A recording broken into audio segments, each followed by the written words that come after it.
Salve, amigas e amigos da filosofia, bem-vindos a mais uma das nossas conversações filosóficas. Hoje eu tenho comigo o Rafael Gomes, está falando de Piracaia, interior de São Paulo, e ele tem uma pesquisa sobre o Plotino, que ele fez, na Unifesp Federal de São Paulo, em Guarulhos, e defendeu o doutorado dele recentemente. Então nós vamos conversar aí sobre a pesquisa dele envolvendo o Plotino. Para quem não conhece, o Plotino é um autor do neoplatonismo. Já teve algumas pessoas falando aqui no canal sobre o Plotino. O Rafael vai falar então sobre a pesquisa dele, acrescentando aí mais sobre esse autor, sobre essa temática, que é importantíssima aí para depois quem quer compreender melhor, a Idade Média, e também a relação entre a Idade Média e a Antiguidade e tudo mais. Então, Rafael, muito obrigado pela sua presença aqui, agradeço muito você ter aceito participar das conversações, Vou começar perguntando uma pergunta assim, por que você escolheu o Plotino, como é que foi essa escolha, a trajetória até chegar nele, e depois a gente vai conversando aí sobre a sua tese. Boa tarde, tudo bom? Boa tarde, Caio. Obrigado pelo convite, agradeço. Uma honra aí participar do canal. Bom, em primeiro lugar, por que Plotino, Então, desde que eu ingressei na filosofia, eu me despertei, despertou meu interesse muito a filosofia antiga. Eu sempre tive esse gosto pela filosofia antiga.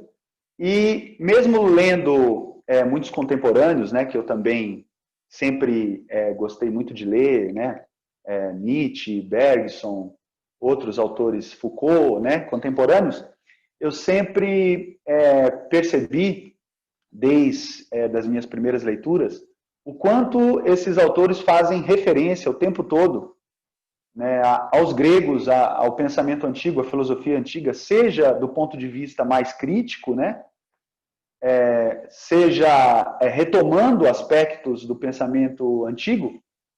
Então, eu vi o quanto essa compreensão do pensamento antigo é fundamental, não só do ponto de vista histórico, para entender a antiguidade, mas também, e até eu diria principalmente, para pensar o mundo atual, o presente, a filosofia contemporânea também. Porque muitas vezes, muitas dessas interpretações, seja retomando o pensamento antigo, seja fazendo duras críticas a ele, essas interpretações são passíveis de questionamento. E hoje, a historiografia sabe, os historiadores aí da filosofia sabem que muitas dessas interpretações contemporâneas nem sempre são tão fiéis ao pensamento antigo, sobretudo essas do início, final do século XIX, início do século XX, onde essa historiografia da antiguidade ainda era incipiente ou ainda era muito limitada, dentro do contexto ali da época, do acesso que se tinha a esses textos e aos estudos, o aprofundamento que esses estudos fizeram principalmente ao longo do século XX, até agora início do século XXI, onde muita coisa dessa historiografia foi revista, Então, onde a gente sabe, por exemplo, que apesar do brilhantismo do pensamento de Nietzsche, por exemplo, eu não vou entrar, claro, não vou meter a colher aqui no pensamento de Nietzsche, que não é a minha especialidade, mas só para dizer que hoje os historiadores do pensamento de Platão têm ferramentas suficientes, que, claro, que Nietzsche não tinha na época, para perceber o quanto a interpretação do Nietzsche, por exemplo, acerca de Platão, tinha limitações, e óbvio, isso diz respeito ao momento histórico que ele vivia e o acesso que ele teve a essa história, a essa interpretação. Então, tudo isso me levou a querer investigar mais sobre a filosofia antiga, a conhecer melhor, sempre lendo ali principalmente Platão e Aristóteles, e me encantando muito com aquele universo que esses autores exploram, né, de uma maneira brilhante, incrível, eu diria até, né, pensando, levando em consideração que essas reflexões, né, elas aconteceram há quase 2.500 anos atrás, né? Aristóteles ali explorando, por exemplo, a psicologia humana, as faculdades psíquicas, né, a relação disso com a biologia, né, com os órgãos vitais, com a ética, com a política, enfim. E Platão, né, também com toda essa profundidade filosófica. Até que, como eu tinha essa, vamos dizer assim, essa paixão, esse deslumbre por ambos os autores, seguindo o encalce do pensamento deles, eu descobri que havia um período, um pouco mais adiante na história da filosofia, onde esses dois autores se reencontravam, né? Porque quem conhece um pouco de filosofia antiga sabe, né, que Aristóteles tem toda uma postura, um pensamento crítico com relação à filosofia de Platão, que inclusive vai pontuar, vai marcar muito a interpretação de Platão ao longo da história. E, em boa parte, essa interpretação acaba sendo aristotélica por influência, claro, da leitura e do pensamento de Aristóteles, né? Principalmente depois da escolástica, né? Quando Aristóteles retoma, né? Volta, ou é retomado, principalmente por São Tomás, mas pela escolástica de uma maneira geral, que essa interpretação de Aristóteles vai, sobre Platão principalmente, vai ganhar muita força. Mas, num período intermediário, né, entre o pensamento antigo e a escolástica ou a Idade Média, se desenvolveu uma escola de pensamento onde Aristóteles e Platão se reencontram e é feita uma síntese entre o pensamento de Platão e o pensamento de Aristóteles, né? E essa escola foi chamada depois de neoplatonismo. Na verdade, essa síntese ela começa antes, né? Ela começa no médio platonismo, ou uma escola que é chamada também de estoicismo platonizante, né? Por influência dos estoicos, que na verdade já fizeram uma primeira síntese, né? Então, na verdade, essa primeira síntese ela começa com o estoicismo. E depois o médio platonismo desenvolve, com o ecletismo também, né, da época, e culmina no neoplatonismo, que acaba fazendo uma síntese. O neoplatonismo ele é conhecido como a escola que faz uma síntese final, né, digamos assim, porque é a última escola do período grego, propriamente grego, né, da filosofia, faz uma síntese de todo o pensamento grego, né? Plotino, mais do que uma justa posição dessas várias correntes de pensamento do mundo antigo, mais do que simplesmente uma bricolagem desses pensamentos, né? Como muitas vezes é interpretado o trabalho do ecletismo, né? O ecletismo juntou e disse, olha, de um ponto de vista um pouco mais com influência do ceticismo, né? Olha, nenhuma é uma verdade absoluta, todas as escolas têm contribuições, então nós podemos usá-las como ferramentas, né? Isso seria uma postura mais eclética. Claro, Plotino vai enxergar a contribuição de todas as escolas, mas ele vai fundir todas elas num pensamento único, né, original, onde todas as escolas, de alguma maneira, estão presentes, mas diluídas dentro de uma outra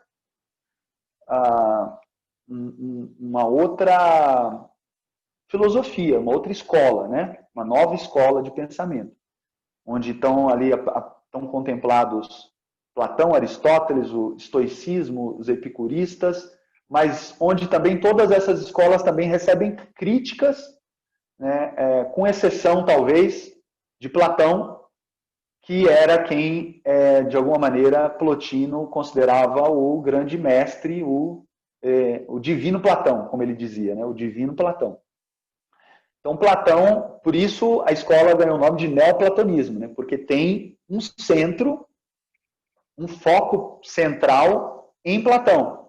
Mas é um Platão que absorve todas as outras escolas, todas as outras filosofias e deglute elas, né? E digere elas e sintetiza elas dentro de uma perspectiva platônica. Então, quando eu descobri o Plotino, eu me encantei com essa possibilidade de ter, de alguma maneira, toda a antiguidade, todo o pensamento antigo, né? Toda a filosofia antiga presente ali. E também uma coisa que me encantou muito foi a visão plotiniana, que eu tomei conhecimento, na verdade, por meio de um livro de Avicena, um árabe, né? Filósofo árabe do período medieval, numa aula com o professor Juvenal Savian, não sei se você conhece. Antes de chegar na Unifesp, porque eu fiz 2 anos de filosofia antes da Unifesp, na Universidade de São Camilo, como bolsista num programa que teve lá um curso inteiro de bolsistas de filosofia, uma época na Universidade de São Camilo. O professor Juvenal Savian, que é um professor pesquisador de filosofia medieval, dava aula lá, e eu fiz um seminário de Avicena, que era para durar, estava previsto ali para durar 1 hora a minha apresentação, e eu li um livro de Avicena, eu me encantei, e essa apresentação durou umas 4 aulas. Toda aula eu voltava, o Juvenal me dava espaço, né, pedia para eu continuar. Isso não tinha nem 1 ano ainda de filosofia, então eu fiquei ali umas 4 aulas fazendo um seminário sozinho sobre Avicena, me apaixonei, e aí no livro eu descobri que a fonte de Avicena, uma das grandes fontes ali de inspiração de Avicena, era Plotino. E aí foi aí que eu quis conhecer Plotino, né, desbravar o Plotino. E o Juvenal passou no concurso da Unifesp, me contou sobre a Unifesp e disse, olha, tem um professor lá que passou junto comigo, que é meu amigo, que é especialista em Plotino. O professor Maurício Marsola, né, o doutor Maurício, que é plotiniano, e com certeza, se você quiser estudar com ele, ele vai te orientar. E aí eu não me contentei em terminar a faculdade na São Camilo, eu fiz vestibular de novo, depois de 2 anos já na filosofia, na Unifesp, era o primeiro ano, o campus Guarulhos de Humanas, né, estava inaugurando em 2007, e aí eu passei no primeiro vestibular e fiz a graduação de novo, né, tendo aulas, inclusive, com o Maurício lá, e já comecei a minha iniciação científica, acho que com 6 meses de curso, estudando Plotino com ele. Estudei Plotino a graduação inteira, né? E já emendei no mestrado, e aí depois continuei no doutorado. Então, foram alguns anos aí, né, de namoro e casamento com Plotino. Foi muito, muito proveitoso, assim, para pensar várias questões que hoje eu relaciono bastante, inclusive com problemas e questões muito, muito atuais, né? Problemas muito contemporâneos, né? Eu vejo o quanto o Plotino teria a contribuir, não só o Plotino, né? Eu digo, um conhecimento mais aprofundado da filosofia, do pensamento antigo, o quanto isso tem a contribuir com as nossas questões contemporâneas, né? Então, eu não vejo a filosofia antiga como muita gente vê, no sentido de ser algo do passado, puramente histórico, né? Com interesse apenas historiográfico. Eu vejo a filosofia antiga como uma fonte de sabedoria mesmo para a nossa vida atual, né? para o mundo atual. Eu acho que falta, eu acho que muitos dos problemas, muitas das questões do mundo atual são, em grande medida, falta da sabedoria dos antigos, né? Em alguma parte. Eu acho que essa ruptura que aconteceu com o pensamento antigo, com a sabedoria antiga, não só da Grécia, né? Não só da Grécia, com todo o pensamento, a visão antiga, digamos assim, do universo, que é também uma ruptura com a natureza, né? Ela está por trás de muitos dos nossos problemas contemporâneos, né? E pensando nisso, eu resolvi estudar no meu doutorado um tema que eu acho fantástico em Plotino, muito interessante, que é o cosmos, a cosmologia. E aí o título do meu doutorado é a alma e o cosmos, né? Porque dentro da perspectiva antiga, eu não sei se está falhando, Caio, alguma coisa, eu estou vendo umas faixinhas aparecer na tela, mas você está me ouvindo bem, imagino. É a minha câmera, às vezes dá isso, mas tô te Então ouvindo. beleza. Então, O a alma e o cosmos. cosmos. Isso. Porque dentro da visão antiga, né, da filosofia antiga, e isso é muito interessante porque se a gente observar, né, isso aparece no mundo inteiro, vamos dizer assim, nas sabedorias e nas tradições do mundo inteiro, não é por acaso, né? Você estava me contando que um colega nosso que você entrevistou estudou a relação de Próculo, né, um neoplatônico, com o hinduísmo, né? Isso. É o Essa visão ela Danilo aparece, Pasqualino, né? Depois, quem quiser ver também. o Danilo, Danilo. né? Legal, Isso. eu vou querer ver que eu ainda não vi essa entrevista.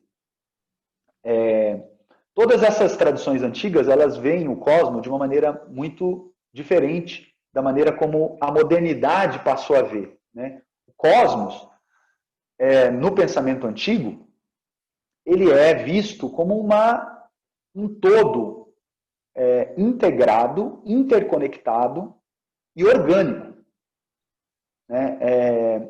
Onde todas as coisas se interpenetram e são interdependentes, como um grande organismo. Então, quando eu falo orgânico, não é no sentido biológico da palavra, mas é no sentido de que é similar, ou seja, a metáfora que é usada para representar o cosmos é o organismo. Então, assim como existem células, né, que os gregos ainda não tinham microscópio, não tinham desbravado ainda células, mas assim como existem células no organismo e órgãos, né, os órgãos eles conheciam bem, eles viam o cosmos como um organismo similar, né, como algo similar a um organismo composto de entidades orgânicas menores que se integram no todo, estão interconectadas ao todo. E esse todo, portanto, ele não é algo inerte e nem algo separado do ser humano. A natureza não é vista como separada, né? A natureza está em tudo, está dentro, está fora, permeia todo o universo. E uma coisa muito interessante, um aspecto fantástico desse ponto de vista, que de alguma maneira também é muito atual do ponto de vista das revoluções científicas que aconteceram no século XX, na física, na ecologia, na matemática, etc. É uma ideia que aparece em Plotino de que esse todo, ou seja, o cosmos, está presente em tudo. Quer dizer, em cada mínimo fragmento do cosmos, em cada microcosmos, em cada partícula microscópica, o cosmos inteiro está presente, ou seja, o todo está presente em tudo. E aí essa ideia está no título também da minha pesquisa, né? A alma e o cosmos, o todo em tudo, em Plotino. Holos topan, né? O todo em tudo. Então, essa é uma visão muito interessante, porque para o nosso contexto, pensando do ponto de vista histórico, né? E também do ponto de vista da importância dessa compreensão, desse aspecto do pensamento antigo, porque a partir da modernidade a metáfora deixou de ser orgânica, né, a metáfora do universo, a metáfora da natureza, deixou de ser orgânica e passou a ser a máquina, né? O universo passou a ser entendido como uma máquina. E uma máquina diferente e separada do humano. Só o que tem alma, né, em Descartes, é o pensamento. Res cogita é uma coisa diferente e separada da resistência, né, que é comparada com uma máquina, né? Inclusive Descartes vai dizer que todos os animais e todos os corpos, seres vivos da natureza, eles funcionam como um autômato, como autômatos, né?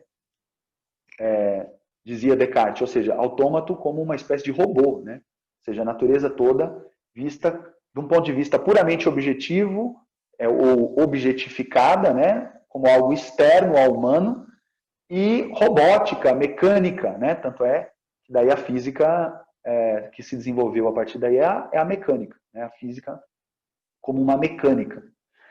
Então, nesse sentido, a visão antiga é muito distinta e muito interessante, né, para a gente pensar uma outra possibilidade de compreender a natureza, o ser humano, a vida e o universo como um todo.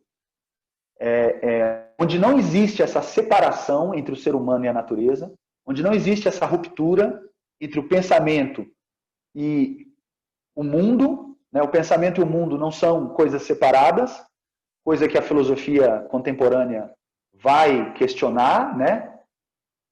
Com relação a essa ruptura dos modernos.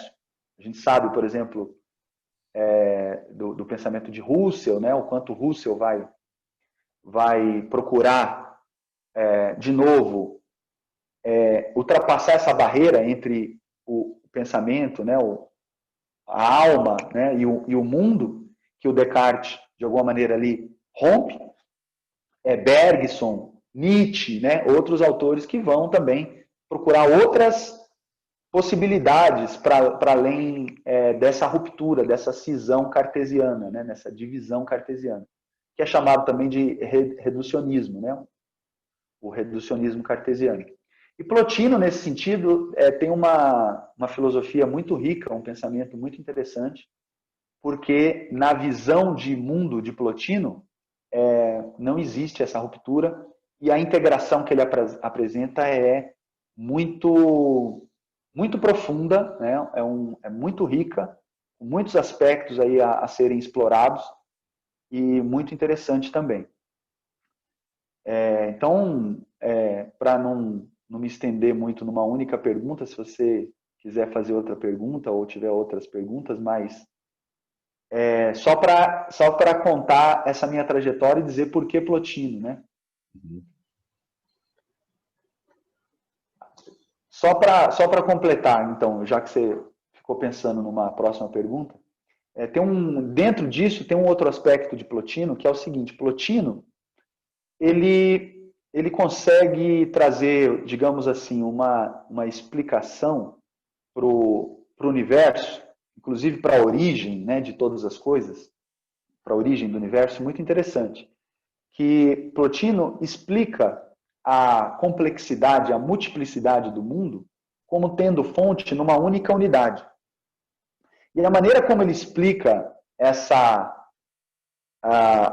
emergência da unidade para a multiplicidade, que é muito interessante, que é conhecido como a processão, né, plotiniana, né, a processão. Como tudo procede do que ele chama de uno, que é a fonte de todas as coisas, né? Que é a unidade, né? Ele fala a máxima multiplicidade só pode existir integrada em conjunto, ou seja, formando um todo, se ela advir de uma única e mesma unidade. Então, a maneira como ele explica essa processão, essa origem da multiplicidade na unidade, é muito interessante, porque ele vai falar de um transbordamento. E aí ele usa muitas metáforas, né, para falar disso. Ele usa a metáfora da fonte, né, da fonte de água, né, da mina de água transbordante, né, que transborda a abundância, né, e vai usar outras metáforas, né, uma outra metáfora que ele usa, que eu exploro um pouco no meu trabalho, na minha pesquisa, é a metáfora da árvore também, que de uma única raiz, né, se expande e espalha galhos, né, e ramos e folhas, frutos, enfim, numa diversidade, multiplicidade muito grande de expressões, né? E que, por outro lado, são todas integradas e parte de um mesmo organismo, né? Então, essa metáfora do universo como uma grande árvore, né? Que é um aspecto muito interessante também, que eu trabalho na minha pesquisa. E aí a explicação que ele dá para esse transbordamento é de que a ausência de multiplicidade, a simplicidade absoluta, mais pura, mais radical, ela necessariamente é plena. Porque quem é múltiplo, nem que tenha duas partes, digamos assim, né, quem tem multiplicidade, ele é dependente, nem que seja da sua contraparte, do seu complemento, das suas partes. Ele é dependente das suas partes. Ele é composto. A plenitude, a simplicidade, por outro lado, diz Plotino, ela não depende de nada, ela é plena de si. Ela é perfeita nesse sentido, né? Ela é independente, ela é autônoma. Portanto, se ela é plena, ela transborda. Transborda a si mesmo. Só que como ela transborda a si mesmo, a unidade não pode transbordar em mais unidade, porque senão você não saiu da unidade, não houve transbordamento. O transbordamento da unidade tem que ser a multiplicidade, tem que ser, a princípio, nem que seja o dúbio, o 2, né? E esse 2, como ele vai, a maneira como Plotino, claro, eu estou aqui sendo muito superficial, né, na minha explicação, mas esse 2, como ele ainda está composto de uma perfeição muito próxima da unidade, ele, ao voltar-se para essa unidade original, ele se planifica e transborda num outro nível. Então, esses níveis, Plotino chamou de hipóstases, conhecida como as hipóstases, né? Então, basicamente, é claro que o próprio Plotino vai dizer que isso são metáforas, são maneiras que a linguagem humana tem para expressar algo que está muito além das palavras. Isso é uma outra coisa muito interessante no Plotino, né, que ele vai dizer que não existe conhecimento absoluto no nível das palavras. As palavras são imagens, as palavras são indicativos. A filosofia, vai dizer Plotino, não tem condições de revelar e dizer a verdade absoluta. Ela tem como indicar o caminho, apontar algo que pode ser muito mais, que pode ser conhecido muito mais e melhor de uma maneira mais direta, não pela mediação das palavras, pela própria experiência íntima. É daí que muitos autores posteriores vão identificar a origem do que eles chamaram depois de misticismo em Plotino. Mas Plotino mesmo não usa essa expressão mística, né? E apesar de todos esses elementos da religião grega estarem presentes ali no pensamento de Plotino, né? E ele fazer toda uma interpretação alegórica, né? Que também é algo que começou com os estoicos, né? A interpretação alegórica dos mitos. Apesar de Plotino usar esse expediente,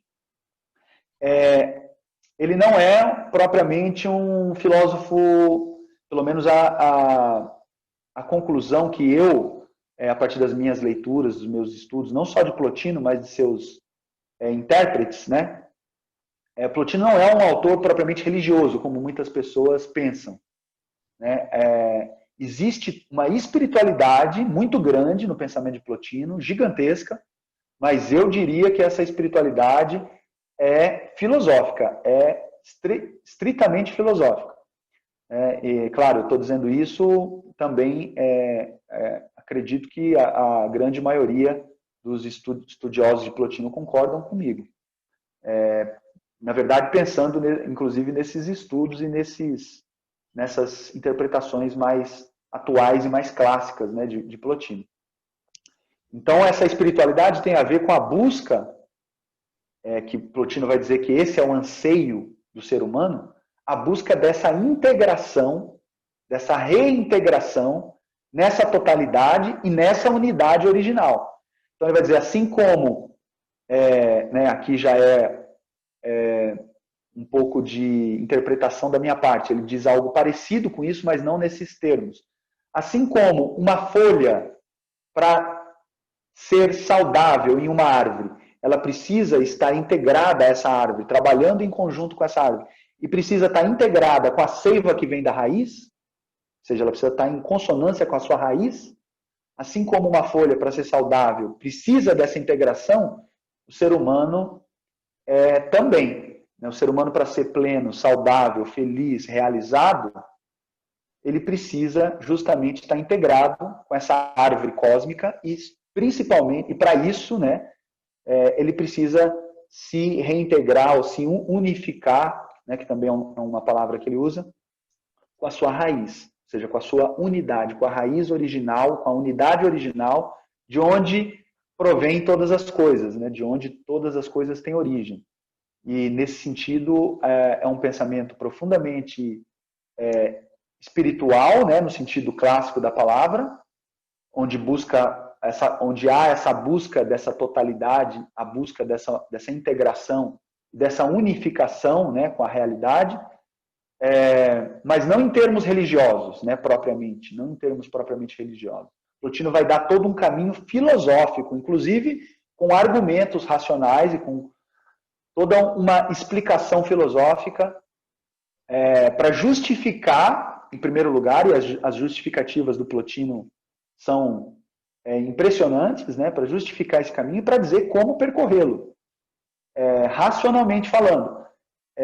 E também, além de usar muito a argumentação racional, paralelamente, sem abandonar o logos, né, paralelamente, o Plotino é muito rico também em imagens, em metáforas, em expressões poéticas, né? Porque como ele compreende que a linguagem é uma tradução humana, uma pintura humana da realidade, não é a realidade, então, como a linguagem é limitada, ele vai usar e abusar muito das imagens poéticas, das alegorias, das metáforas, né? O que deixa o texto também muito fluido e muito bonito também, né? Tem alguns textos do Plotino que são de uma beleza extraordinária, justamente por conta de toda essa poética, né? De toda essas imagens que ele usa, né? Muitas imagens interessantes. Uma pergunta para te fazer que é até difícil de colocar, porque você se referiu no começo a que essa experiência da antiguidade e mesmo de outras culturas não ocidentais tinha relações e que a modernidade ocidental cindiu essa totalidade, né? Essa organicidade do cosmos. Aí você citou o Descartes, né? Eu queria te perguntar, de lá para cá, como você vê o contemporâneo, né? Esse mundo que a gente vive hoje, né? Que também já tem 3 séculos, quase 4 séculos do Descartes, né? Como você vê se você ainda pensa em uma modernidade no sentido dessa cisão, ou você pensa outras possibilidades a partir disso? Você falou dos estudos também que se possibilitaram, né, esses estudos sobre os antigos, que até o fim do 19 não era tão desenvolvida essa área, né? Então a gente tem mais instrumentos, mais ferramentas.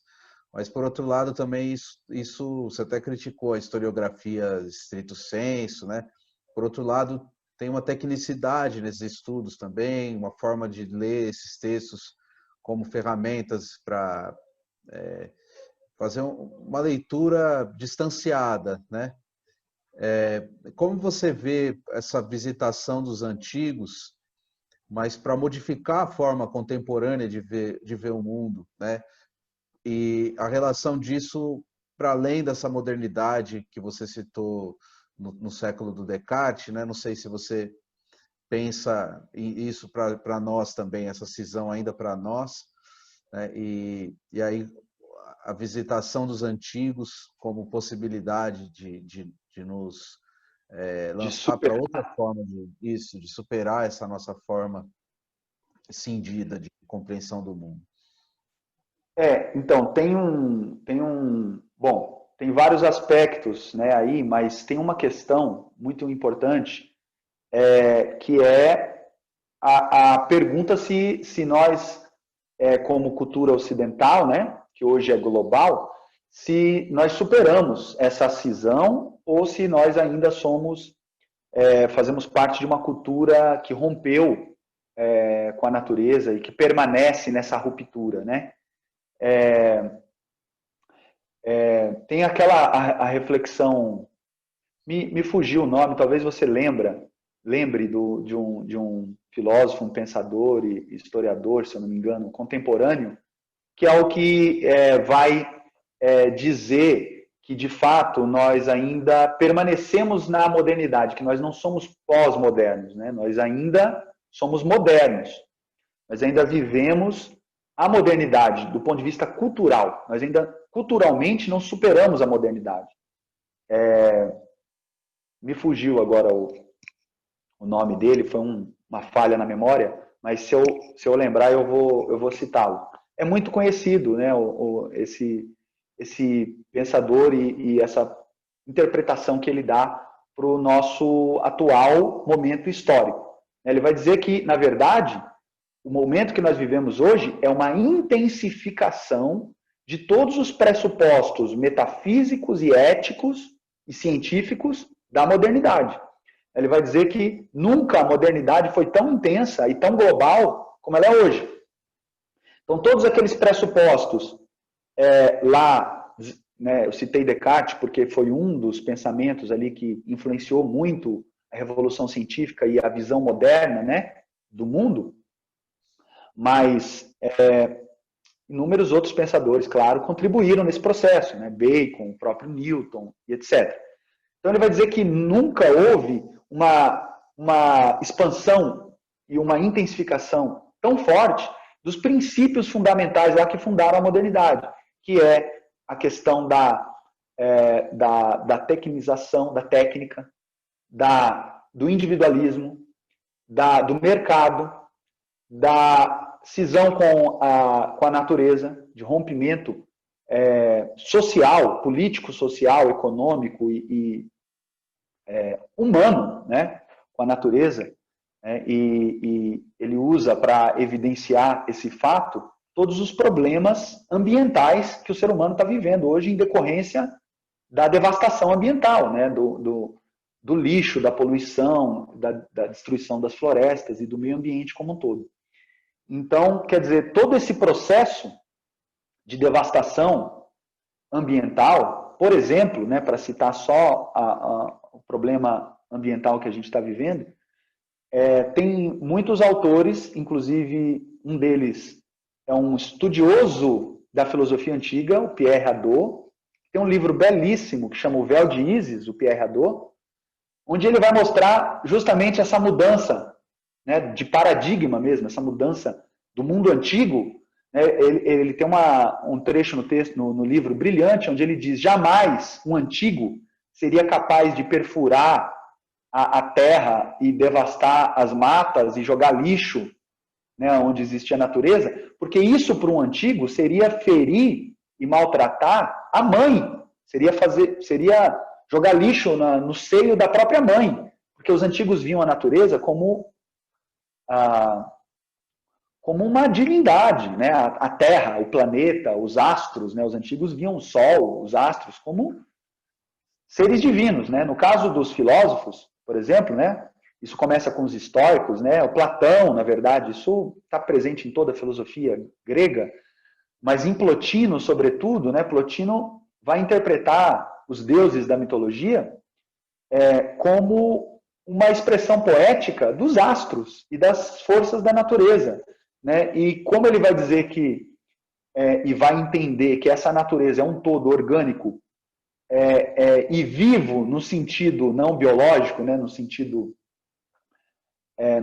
muito além da biologia, no sentido dessa integração e interconexão orgânica, né, do todo, ele vai ver essa natureza e essa realidade, como todos os antigos viam, como uma expressão da própria divindade, como a face da própria divindade, a natureza.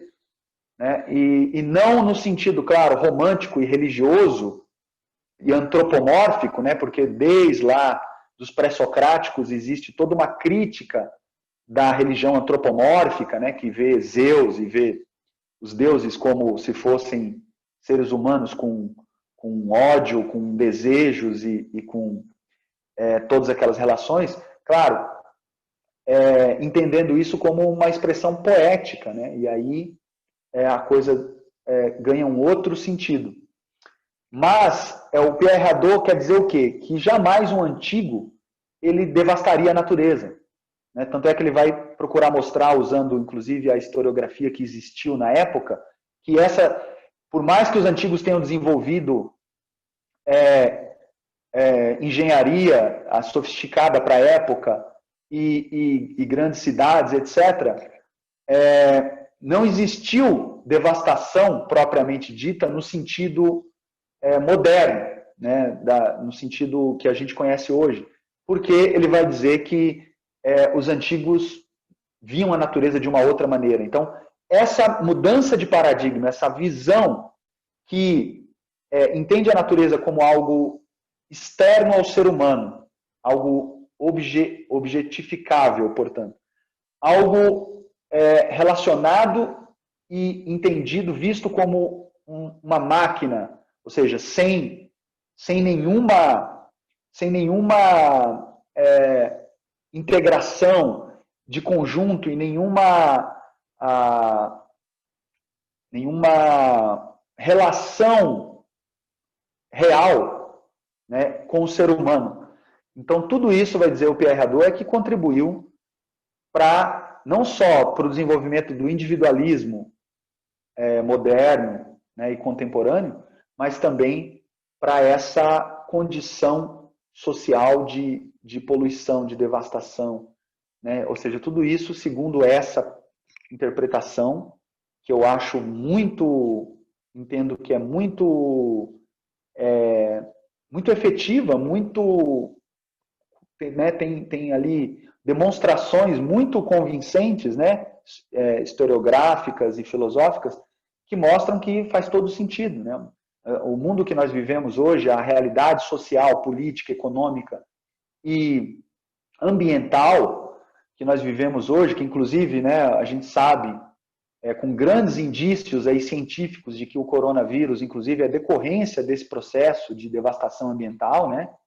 Quer dizer, um vírus que existia ali numa população animal restrita dentro do seu bioma, né, que perde o seu bioma por conta dessa devastação, né, e acaba tendo que procurar um outro hospedeiro, porque o seu hospedeiro original começa a perder população, começa a desaparecer, e, enfim, esse é uma das causas, né, muito prováveis e possíveis identificadas pelas pesquisas atuais sobre o coronavírus.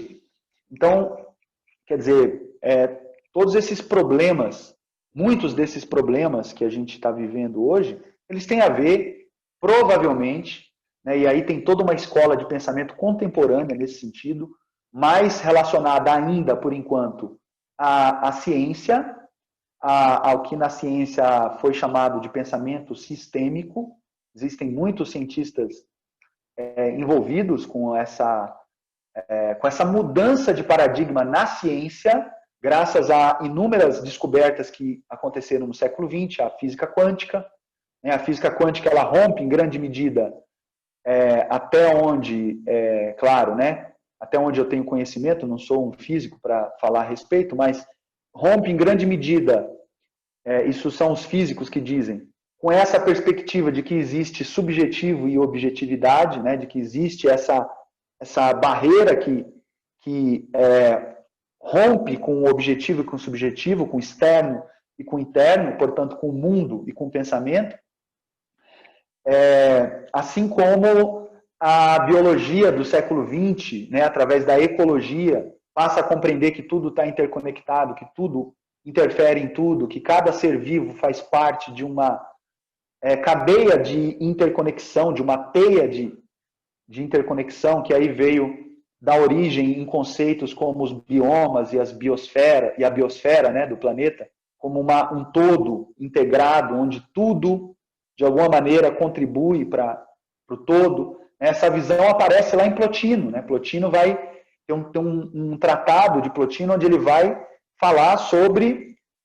porque as pessoas falavam que a natureza é imperfeita, ou concebiam a natureza como algo imperfeito. Na época, Plotino vai identificar esse pensamento, por exemplo, em alguns estoicos, estoicos não, em alguns gnósticos, né, que tinham já uma visão pessimista com relação à natureza, dizendo, uns animais devoram os outros, por exemplo, né, devoram os humanos.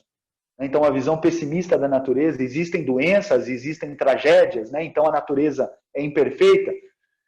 E o Plotino vai argumentar dizendo que tudo isso, um animal devorar o outro, um animal devorar o ser humano, doenças, tudo isso faz parte de uma cadeia de equilíbrio muito maior. Então, nesse sentido, o Plotino ele já antevê um pensamento ecológico, que hoje a gente chama de ecológico, né? Não dá para dizer que o Plotino era um ecologista, mas que hoje uma linha de raciocínio, uma perspectiva, uma visão que a gente chama de ecologia, que já está presente lá no pensamento antigo. Né? Então, ou seja, essa visão integral de conjunto, que vê, inclusive, as mortes, as tragédias, as destruições e o fato de uns animais, por exemplo, devorarem os outros, como uma parte essencial do equilíbrio da própria natureza. Então, isso tudo, cada vez mais no século XX, está sendo retomado. Essas escolas, por exemplo, do pensamento sistêmico atual, inclusive,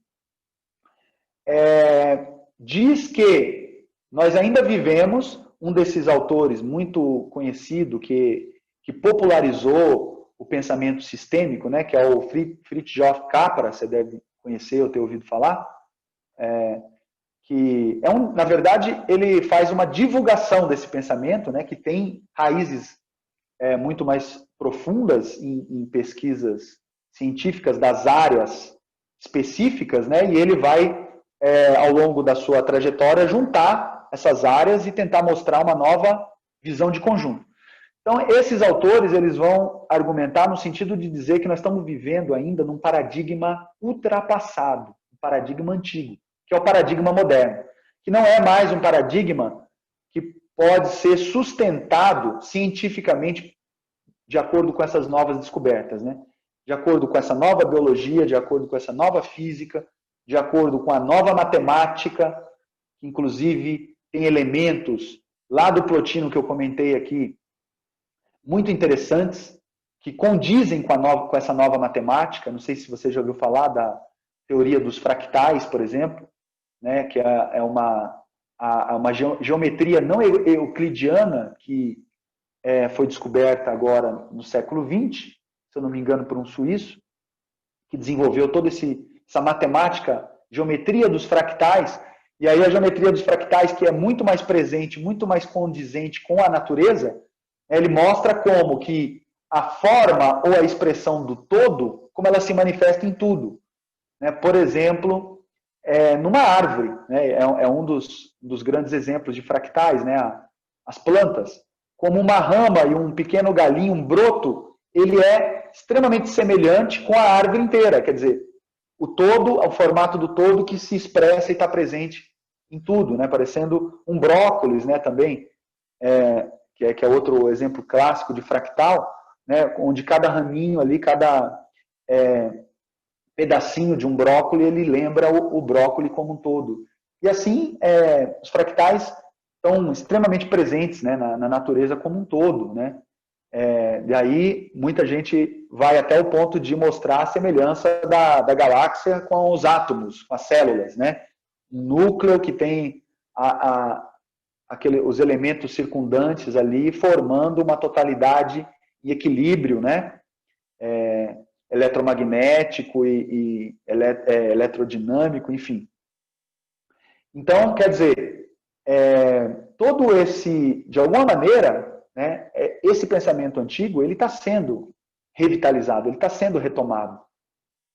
Claro, né, eu não penso e nem acredito que a solução para os nossos problemas atuais seja simplesmente retomar o pensamento antigo ou voltar né, para a filosofia antiga ou para a antiguidade, né?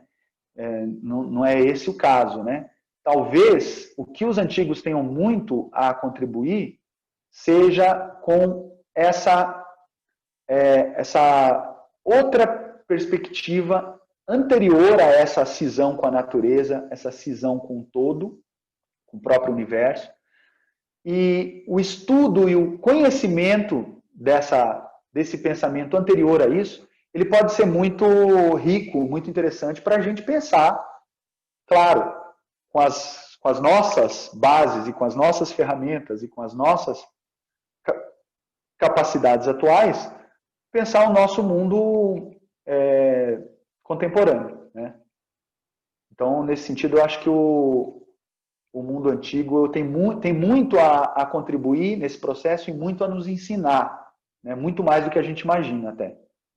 Mesmo eu tenho essa impressão, mesmo o pessoal da filosofia, né, que eu vejo que existe ainda muito preconceito, inclusive, ou porque sempre tive essa impressão, né, me incomodou isso desde a graduação, que as pessoas leem alguma interpretação da filosofia antiga em autores contemporâneos, né, e pensam a partir daí que já sabem o que é a filosofia antiga, né, e julgam a filosofia antiga a partir do olhar daquele autor contemporâneo específico. Acho que eu tinha concluído já. Então vamos fazer assim, né? Bom, a gente teve um probleminha técnico, né?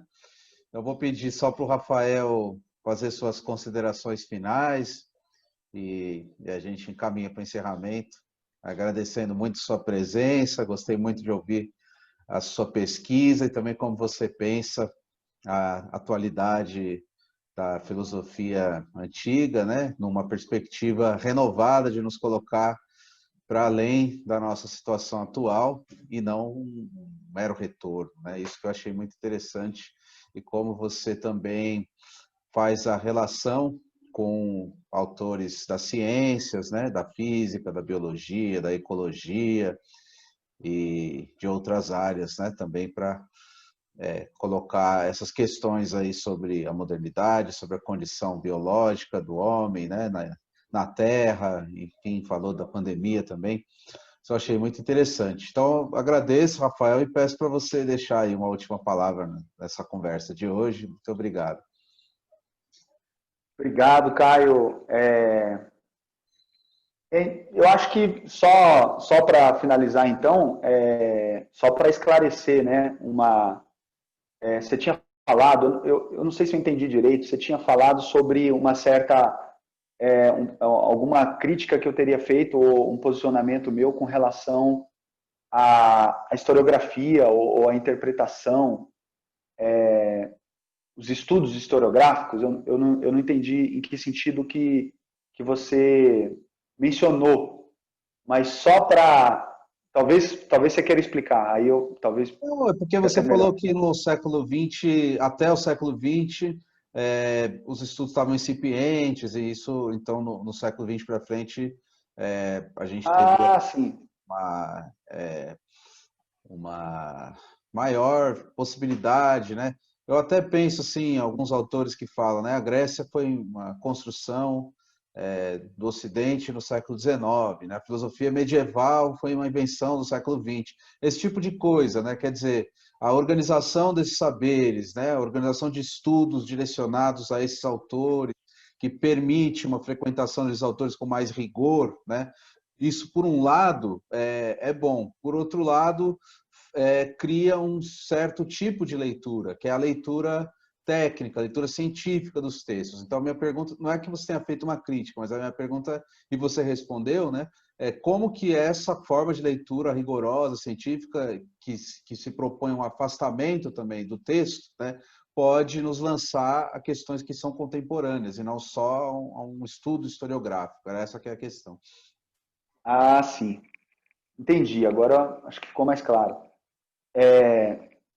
Então, até o início do século XX, né, Plotino, por exemplo, era quase uma lenda, né? No início ainda do século XX. Se conhecia muito pouco, tinham poucos estudiosos, muito poucos. Então, não havia um desenvolvimento historiográfico, científico, filosófico no pensamento de Plotino. E por incrível que pareça, havia também, apesar de já existirem estudos consagrados, né, não havia interpretação nesse sentido mais técnico que você coloca, né, vamos dizer assim, mais técnica, mais científica, né, não havia ainda um desenvolvimento tão grande, mesmo com relação ao pensamento de Platão e de Aristóteles. Então, a interpretação dos antigos era muito mais pautada sobre o que disseram outros filósofos, sobre a interpretação de outros pensadores. Só que a gente sabe que existe uma diferença muito grande entre a leitura e a interpretação que um historiador da filosofia faz de um determinado filósofo, ou as ferramentas que em seu trabalho ele tem para fazer isso, a diferença desse procedimento para a interpretação que um filósofo escrevendo filosofia faz. Porque, na verdade, o filósofo ele está muito mais voltado para construir o seu próprio pensamento do que para fazer uma leitura rigorosa dos textos antigos. Então, para construir o seu pensamento, ele vai lançar a mão de uma interpretação que ele tem acesso, sem se preocupar, né, na maioria das vezes, pelo menos, se essa é a melhor ou né, a maior ou a melhor interpretação daquele texto, né, naquele momento. Muitas vezes nem há outras possibilidades, como é o caso, né, como eu falei, dependendo da época, não existia ainda um estudo mais acadêmico e mais técnico desses textos. Então, isso foi muito importante para o século XX, porque trouxe luzes e conhecimento sobre muitos autores e textos que a gente simplesmente achava que sabia, mas não sabia tanto, né? Descobriu que não sabia tanto. Outras interpretações de Platão e de Aristóteles e de tantos outros pensadores foram surgindo e se acumulando, e hoje existe todo um grande debate sobre essas interpretações, claro, né? Mas existem muitas coisas que foram superadas, né? E que estão presentes ali nas interpretações de grandes filósofos, que na sua época não tinham acesso a esse conhecimento. Então, por um lado, esse desenvolvimento técnico do pensamento historiográfico, da filosofia, foi muito importante, mas, por outro lado, assim como aconteceu nas ciências, ele afunilou e tornou tudo muito específico, né? Então, tudo tem o seu ônus e tem o seu bônus, né? Então, hoje, o que a gente vê na academia, tanto em ciência como em filosofia, é um nível de especialização muito grande, né? Então, quem é de uma área, não, geralmente, em boa parte dos casos, pelo menos, acaba que dialoga filosoficamente só com quem também é da sua própria área, né? Os congressos, todos os estudos, os grupos de pesquisa, são todos muito específicos, né? E a gente não tem muito mais essa visão do conjunto. Então, nesse sentido, essa iniciativa do seu canal, né, ela é muito interessante porque permite justamente isso, né? Esse diálogo, que eu acho que falta muito hoje na academia, justamente por conta dessa especialização, que trouxe muitas vantagens, trouxe muito benefício, mas, por outro lado, também torna tudo muito mais restrito, muito mais específico, né? Então, nesse sentido, esse seu espaço é muito louvável, né? Muito interessante para isso, né? Para essa abrangência, para esse diálogo. E isso, para mim, é fundamental, porque eu penso que tenho para mim que esse é o papel, né, maior, talvez, o mais específico da filosofia, né, que é a não especificidade, ou seja, que é esse olhar de conjunto. Né, enquanto hoje nós temos aí um grande desenvolvimento em todas as áreas, né, na microbiologia, na zoologia, em todas as pequenas áreas do conhecimento, a ciência, né, faz esse aprofundamento específico, e a ciência não essa visão do todo, ela não tem essa pretensão e nem essa possibilidade, porque ela é a pesquisa empírica, metódica de um ponto específico, né, no tempo e espaço. Então, como a ciência cumpre muito bem esse papel, cabe, penso eu, à filosofia ter esse olhar, buscar esse olhar de conjunto que nos permite ver quais são as relações interdisciplinares, talvez, né, dessas várias áreas de conhecimento, que nos permita refletir sobre os significados, os sentidos e os caminhos possíveis a partir desses conhecimentos e desses contextos da nossa realidade atual, né, a partir de toda essa bagagem, né, toda essa herança filosófica, né, porque afinal de contas ninguém vai reinventar a roda, né, e para ter a capacidade de olhar para o presente e interpretar bem a nossa realidade atual, me parece fundamental essa bagagem, essas ferramentas que nos abrem os olhos para aspectos, né, da realidade que talvez a gente não veria, não enxergaria sem esse conhecimento, essa abertura, né, na verdade, essa abertura para essa herança.